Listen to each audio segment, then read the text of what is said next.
Good morning. Welcome back to our study of the first chapter of the Gospel of Mark. I'm glad that you are back this morning, and I hope you have been having a good week. I want to continue today on something we started yesterday, where we were looking at these two Old Testament passages at the beginning of the Gospel of Mark. Today we want to look at verse 3, which says, "The voice of one crying in the wilderness, prepare the way of the Lord, make his paths straight." Now, to begin with, this passage comes directly from Isaiah 40, verse 3.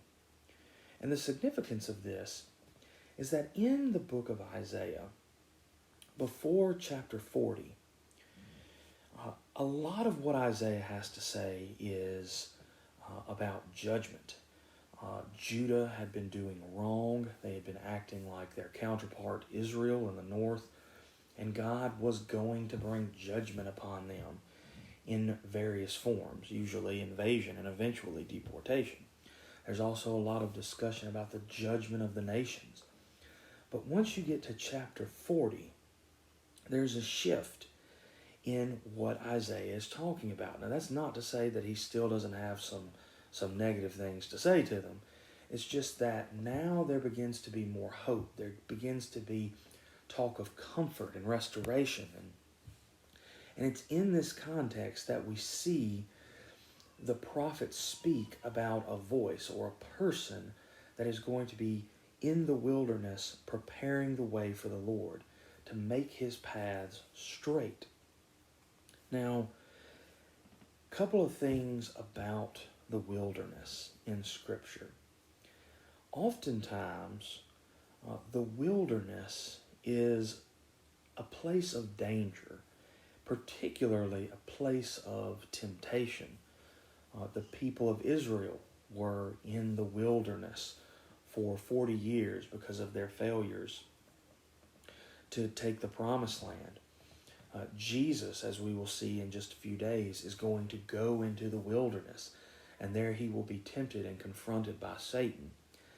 However, the wilderness is not always a negative thing, because even though oftentimes in Scripture it is a place where you meet danger and temptation, it is also a place where you often meet God.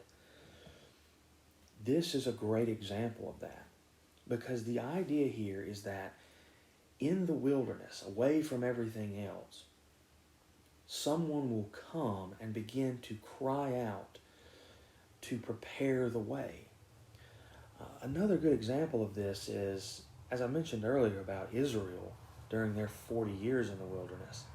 Yes, it was a time of trial and temptation, but it was also a time when they were very close to God. When you read those accounts in the Old Testament, the tabernacle was there among them, and God's glory was upon the tabernacle.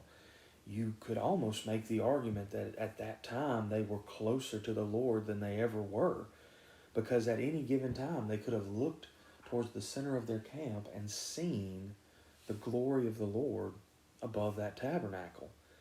So the wilderness is not always bad. It is often a time where often a place where you will meet God. And so one of the things I would suggest we take from that is that when we find ourselves in the wilderness, so to speak, yes, we need to be on our guard.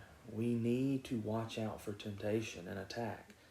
However, we also need to be aware of the fact that if we're in the wilderness, whatever that may look like to you, we're probably round about the bottom of the barrel. We've probably gotten pretty low. And that's usually the point where the Lord can really begin to work with us. Oftentimes we need to be humbled before the Lord can exalt us. And so it's interesting to me that here the cry goes out in this place of nothingness, of emptiness, this place where there's danger, this place where you would be if you had lost almost everything. However, this is also the place where you often meet God. And here's the other thing about this that I think is fascinating, is that when we look at Isaiah, it's clear from the context that when Isaiah says, prepare the way of the Lord, he is talking about God himself. Because if you look at that passage on your own, you'll notice that the word Lord there is in all caps.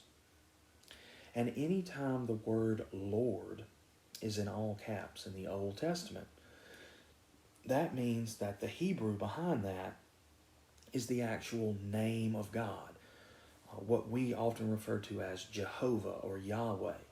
So when Isaiah says in verse 3, a voice crying, in the wilderness, prepare the way of Yahweh or Jehovah. This voice who comes prepares the way for the arrival of God himself. Now, when you take that and apply it to the situation in Mark, and we know that the voice, as we will see tomorrow, is talking about John. If John is the voice and he is in the wilderness preparing the way for the Lord, then the question becomes, who shows up after John? Who is John preparing the way for? Now, the obvious answer is Jesus. But if Isaiah's passage applies to John and Jesus, then that means yet again, within the first 3 verses of this gospel, Mark again is telling us that Jesus is not just some man or some king, but that he is Jehovah himself, Yahweh in the flesh. And now John has come to prepare the way for him. So again, I know I may sound like a broken record on this, but don't let anybody tell you that the Gospels don't ever say that Jesus is God or the Son of God. They do.